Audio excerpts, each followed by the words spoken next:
ছোট্ট সোনামণিরা, এখন আমরা শিখব ব্যঞ্জন বর্ণ।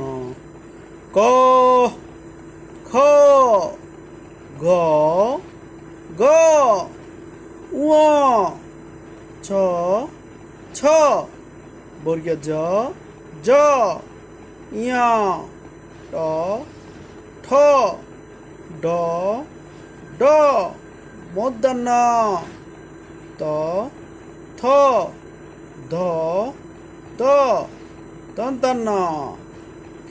ক, খ, গ, ঘ, ঙ, ছ, ছ, বর্গীয় জ, জ, ঞ, ট, ঠ, ঢ, ড, মূর্ধন্য ত, থ, ধ, দ, দন্তান্ন।